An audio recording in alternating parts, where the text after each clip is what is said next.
the 1v1 Highland that we're watching right here. Over here in blue we have ShootingStar, who is playing as the Huns, and over here in red we have PL Kiyuma, who is also playing, well, he's playing in red and playing as the Goths. Goths, of course, being one of my favourite cities to play with. The cheap infantry and the rate they're produced is absolutely crazy. The only downside is, especially on this map, he's not going to be able to wall this area here. And the Huns will have the advantage when it comes to that. He's not going to be able to get out wood wall, which is honestly quite crap when it comes to it. Not hard to bust through at all. So he's going to be looking to probably get some barracks up here, or maybe even just some watchtowers and stuff, so he can find out what he wants to do. Alright, so we'll come over here and watch ShootingStar and see what he's up to. So he has 6 villages on food and 11 population total, and over here he has 4 on wood. So as you can see, he's going heavy into wood already because he's going to want to get out those galleys so he can try and secure this middle strip down here. When he secures that, it basically means that his opponent's going to have a tough time getting over and won't be able to just land over. So if he can manage that, he'll be in a very good position. On this side over here, coming down here to build a dock, and starting to lure a ball. As you can see, the first one has just been lured, and this one will be next, I presume. And here we go, coming out to lure this ball here. And that looks like a good ball there. Always shoot the ball twice so it doesn't run away on you. And as you can see here, trying to do a bit of deer luring as well. And that was actually quite good, not too bad. As we can see over here, ShootingStar's just been pushed away from his entry by Kuma, and he is actually going to build a wall there. We'll go over and have a look at what he's doing. So he actually sent his scout and a villager here, so he was able to fight off that villager, so he could put a wall up on his opponent's side of the base. That's going to force his opponent to use more stone when it comes to walling off. On this side here, as you can see, very heavy on food with 23 population. Not as many on the wood already, so he's not going heavily into galleys. Well, he's not presumed to go too heavily into galleys, and as you can see, just scouting the edge of his map right there. So as we can see, advancing with Feudal now at 8 minutes 50, so that's not a bad time, honestly. So that can mean he's either going to go for a fast castle, which would be meaning he'll be advancing again in another few minutes, or he can go for some feudal warfare, which of course with Goths is always good, because I'll bring this up so I can show you. Goths infantry civilization, starting in the feudal age, they cost 25% less, which is always a lot of help, honestly. Costing that much less, it means he'll be able to get more and more units for the same price. So it'll be very cheap overall. As you can see, just a little glitch there. Putting up a dock now also, so he's going to have 2 docks on either side here, so he'll be able to fight on either side. And as we can see, he's now exploring with this fishing ship to get his opponent's outline of his side of the island there. So as we can see, just going into Feudal there, of course being that little bit quicker, and ShootingStar just getting in now, so he will be able to get a few galleys out first. However, he doesn't exactly have the resources to produce a lot of them. As we can see, a few on wood, only a few on gold, and more on wood there, and relying on fishing ships for most of his food income. So as you can see over here, a bit of galley warfare starting. ShootingStar there having the advantage with 2 food ships, whereas Kuma is going straight after the fishing ships, as you can see. 3 ships to 1 there, we all know the outcome to that. And the ship over here just attacking the dock. So over here, so at this point, ShootingStar does have a lot of control of the water at this point. I'll take the fog of war off so you can see. Lots of control there already, so he already controls most of this section here, and going over the ice here, so we'll be able to advance into this section here and take control of these by putting up all these fishing ships. So we'll turn it back on and have a look. Alright, we might go to ShootingStar's perspective for a bit. Alright, so 37 population there, so that's not bad. Especially at 15 minutes. So just producing more and more galleys, and stop producing villages there, it looks like. That's an interesting one. If you can, always produce villages. There's no reason not to be producing a villager. The worst thing that could happen is you get a little bit extra resources, and that's really not much of a downside. As you can see here, trying to destroy off these docks here. Once these docks here are gone, he'll be able to spread his ships along here, and as soon as his opponent starts to make a dock again, just be able to kill off the village doing it. So having control of this water here means that he'll be able to land into his opponent's base wherever he decides to, and his opponent won't be able to catch him off guard by landing in his base. So really, it's win-win. And he'll be able to snipe from the shore as well. And any troops trying to cross this little area here can be shot at by these ships. There's nothing they can really do about it unless they are archers. And even if they do, they can just move back a little bit more. So off here, just exploring, as you can see. exploring. ShootingStar now in the lead by about 300 points. But I thought this was a really good game too. There's a lot of changing in it, and there's definitely a lot going on. Alright, so we'll come down over here and see what's going on here. As we can see, just working on his economy, going into Castle Age now, which means he'll be able to get out those Knights, or more importantly, Huskars. Huskars being one of my favourite units, having pretty much invulnerable to arrow fire, if they're massed, they can take a lot for what they are, and getting that archer and building bonus damage. So honestly, and moving fast, they are quite a good unit to have on the field, honestly. Definitely one of the better units to come out of the castle. Alright, so over here, these dogs slowly being shot down. As we can see, there's one about to go, and Kuma just going Castle Age to them. So he'll be able to get out all his Knights, and more importantly, castles, as well as booming his economy. So as we see, town centre coming up there, and there. And there, so that's another 3 town centres coming up there. So that will do miracles for boosting his economy. As you can see, he's already 600 points behind, so he needs to boom his economy at this point to be able to catch up. ShootingStar over here on 66 population, only just going to Castle Age, so his opponent does have the technological advantage, which can be very helpful. As we can see, small wall off there, so if anyone does land on this side of the base, they will be forced to come around the front area here, instead of just being able to sneak up behind him for his economy. So as we can see, taking out this palisade here and building a gate there so we can get through onto this side of the island. As I said, with Goss not being able to create stone walls, I find that fishy. I don't know how you can't put a brick on top of another brick, especially if they can build castles. I mean, come on, honestly, something's wrong there. But as we can see, he hasn't been able to wall this section here, so these troops are just able to walk across willy-nilly. 66 population, still advancing to Castle Age there, coming down here, only 54 population. ShootingStar just advancing to Castle Age there, but having a very good economy. As you can see there, 20 lumberjacks, 24 miners, and 17 farmers already. That's quite good at 25 minutes. So as we can see, a stable has been built on the opposing island right here. As you can see, covering as much as possible from the water and keeping his archers here. Always good to build on your opponent's island, and if they do block it off, well, in this case it's not really an island, but on your opponent's land mass.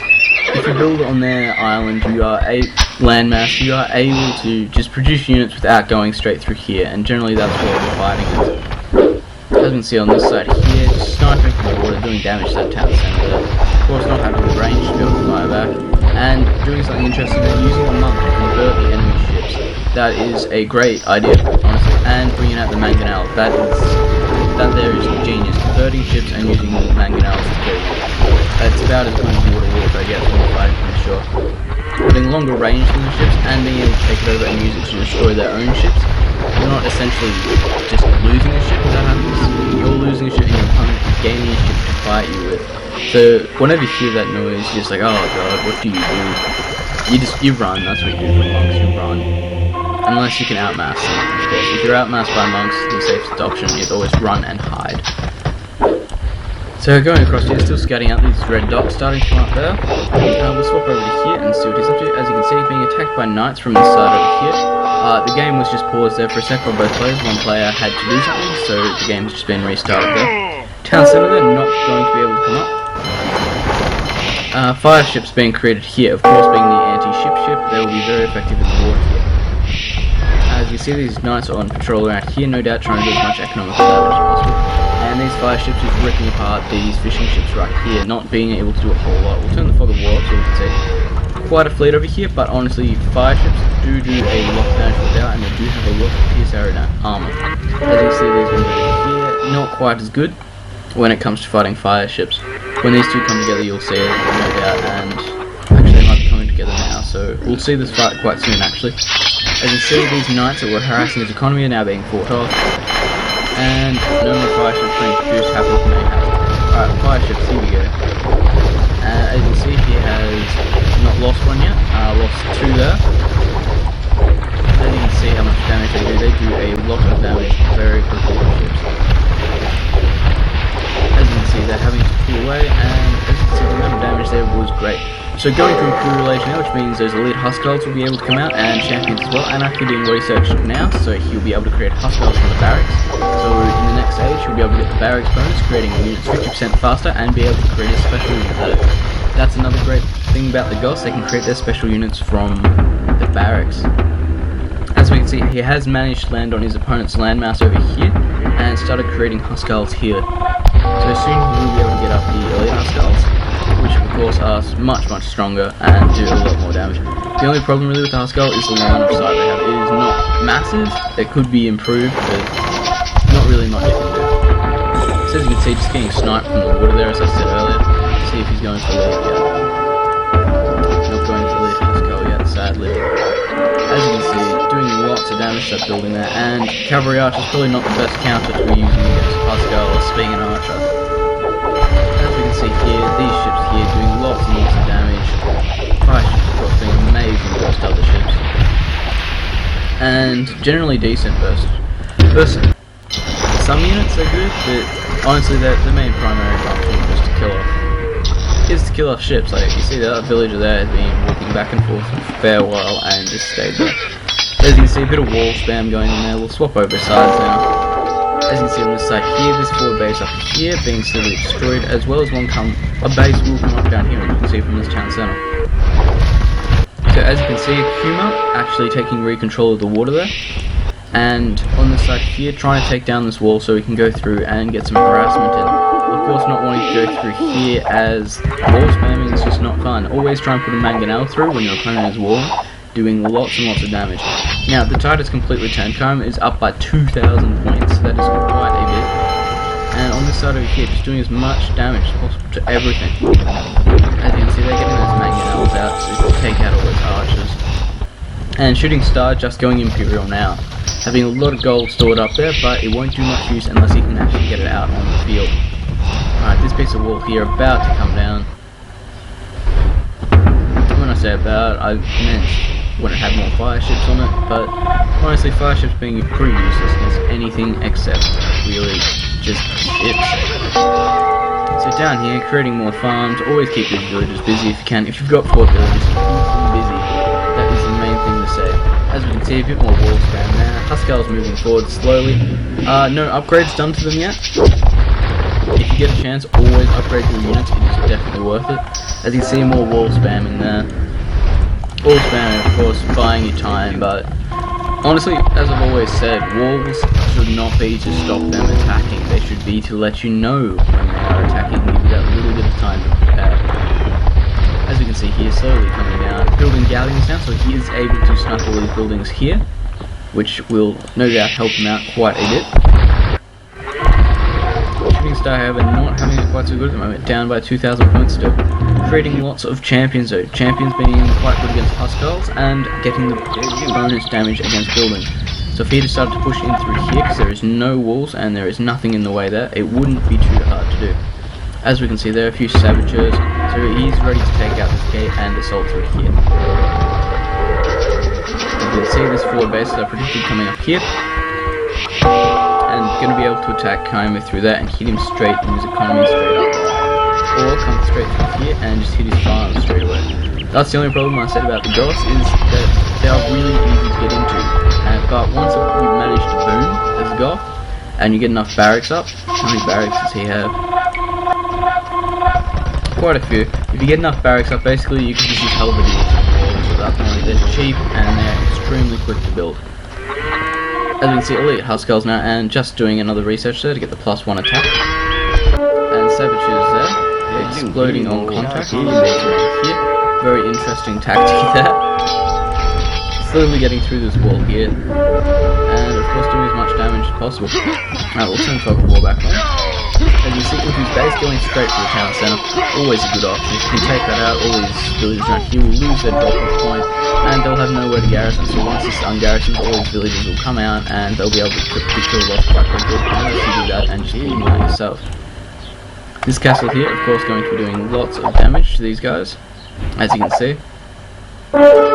Castle's being very effective against them, and elite Huskarls coming in here from the side. Of course, elite Huskarls having the only problem with Goths infantry is they don't get the final armor upgrade, which basically it would make the elite Huskar ridiculous. Honestly, if they were able to get it, it'd have 12 PS armor. That is ridiculous. Almost, that'd be crazy, honestly. As we see here, this Goth infantry has got in, and he may be doing the same thing, going straight for the town centre. And as you can can see, these units basically, these cavalry are just doing nothing at all, as well as having these fire ships attack. That's nice, and galleons there. So it is always good to have water control. As you can see, he is able to do lots of damage from the shoreline. Right now, just destroying as much as possible over here. Over here, a massive assault coming in from ShootingStar. He may be 3,000 points behind, but he is in the game, so as you can see, let's attack here.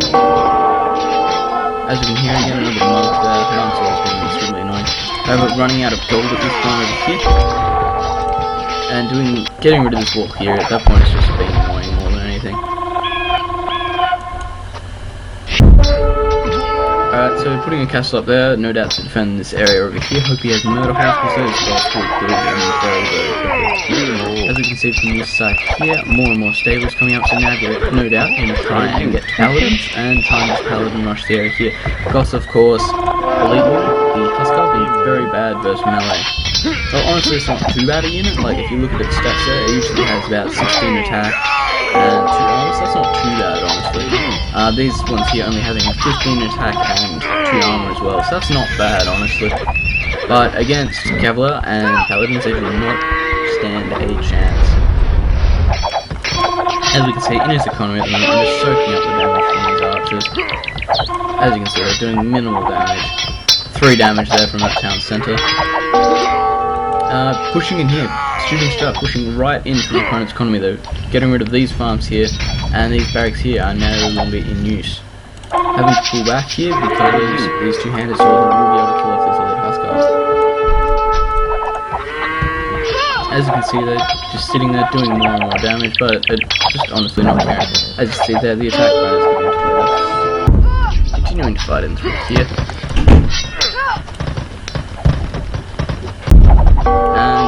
As many villagers as possible. As you can see, getting quite a few Huskars into his base, of course using that pierce armor damage to just kill off villagers around the town centre without really taking much damage. As you can see, coming through in here, these Cavalier are coming in no doubt trying to just do as much mechanical damage as possible, and Blue just pushing his way slowly across this side of the map here. Don't focus on this area. This area here being heavily populated by the Goths now, so he is able to attack from this section over here quite easily. However, all these lead Huskars coming in here, looks like he will be able to fend off the attack here, especially by garrisoning that town centre and using that castle there. As we can see on this side here, doing more and more military production. As we see, just hundreds of two-handed swordsmen coming up there, and Cavalier is still there. Not going for paladin research yet, it doesn't look like. Can't really see any more stables about. Doesn't look like he would be paladin quite yet. He does have the gold though, he's just got to wait for the food count to come in. Looks like he might be saving up for that now actually. Being able to push his way right across here now. Doing lots of damage, as you can see, especially economical. As you can see, all these villagers here are not gathering. Down here, still gathering, but over here, just getting rid of all this farmers here and killing off as many villagers as you can. Currently only at 146 population, which is not good, and creating light cavalry there. So that's always a sign of weakness right there. As soon as light cavalry skirmishes and halberdiers start being produced, that is a big sign of weakness. As we can see, re-walling this area here. Of course, Goths being very good at taking down walls with their Huskars. So this area here is going back into control of Puma, as you can see through here. As you can see, the mix of halberdiers and Huskars fighting off the mix of cavalry archers and light cavalry. More barracks coming up there, not bothering to repair these ones. And over here, just attacking through here, doing as much damage to here as possible. As you can see, getting killed off by them by keeping too close to the shoreline. And these galleons here, no doubt going to come up and try and do a bit of damage. As we can see here, as I said, pushing back, not really that much else going on actually. Might come have a look at the economy and see how that was damaged. As we can see, farms they're not being used. Heaps of farms over here not being used. Not much lumber coming in, honestly. It doesn't look like. No, not too much lumber coming in. This is one of his main sources was down over here. Alright, so slowly just destroying all this. This side here now, slowly breaking through this wall here. Has tried to wall spam there again, and running these villagers into it. However, it looks like these galleons here will be able to prevent it. As you can see, that piece of wall there nearly fell down. And putting the wall up here, if not quick, Saboteurs coming in here. If he's not quick, he will be able to repair this. All of course being very easy to build and repair. Tower coming in there through this side here. Not wanting to explode by the looks of it. And if he's not careful with two-hand swords, we'll get him before he does his job. And there we go, he managed to get it all anyway. So over this side here again, lots of two-hand swords being created. However, he is just slowly pushing through, putting a castle up there to keep his dominance over this position here. And over here really is where the rest of the attacking is going on. So speed it up again. Going through here with lots more two-hand, pushing right through the back here where that town centre was, so he's able to hit the town centre first to prevent it from being garrisoned.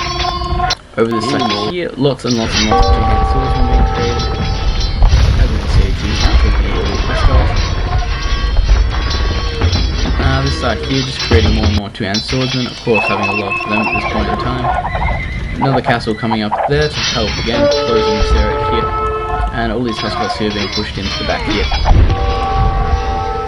As you can see, slowly pushing in through here. That galleon taking a large damage from those sword swipes. Of course, you can always set them on defensive stance, and they'll sit in about the middle there, or stand ground and just sit in the middle, and hopefully they'll be able to attack anything that comes past without moving. But as we can see here, doing just wiping this base here. This base here is completely done. It will not serve any further purpose. Just like this one over here, this one here is serving a purpose at the moment. He's able to produce units at it, and he is able to get them into his opponent's base now. Actually, it looks like that piece of wall there will be stopping him. So as you can see, pushing through here again with all of these two-hand swordsmen. And we're being up by 5,000 points at the moment, so that could be due to economy or kill count over here. As you can see, he's wiped a lot of buildings off the map down there. Again, just doing damage to these two-hand swordsmen. As I said before, castles do extreme amounts of damage, and town centers to two-hand swordsmen. However, using that building bonus, they are able to bring these buildings down quite quickly. Let's see he's about to lose another town center here. And that town center is down. And looks like he's another one next. As we can see, coming up here, trying to destroy the space over here to keep the opponent off his landmass. And down here, just massing two-hand swordsmen. This side over here now, just trying to kill off these villagers, but honestly not going to be doing much help. As you see, he's managed to fight the attack off over here, another town center coming up there, and a mill coming up there. As you see, sending in more and more men here. However, Kaimo is ready to go into his opponent's base and do some damage. As you can see, lots and lots of barracks coming up there to counter the Goth barracks. Goth barracks are of course one of the best barracks in the game because it is 50% faster and they get their infantry cheaper. As you see, bringing a ram in now, very smart idea. As we can see, just bringing more and more men in, being extremely cheap and easy to produce. And trebuchets here under attack. Trebuchets are very expensive, 200 gold, 200 wood. If you can destroy them, destroy them. Always protect your trebuchets, they are very expensive units to have on the field, and losing one can be a major blow, really. As you can see, they're getting that ram onto this barracks here and soaking up that castle damage at the same time. Perfect scenario. As you see, 190 PS on it, definitely worth getting. Like I said, fighting Huns, get them, because they will soak up damage. As you can see though, that villager doing lots of damage with his hatchet there. Spearmen being created there, so that's becoming desperate. As you can see, he's run completely out of gold there.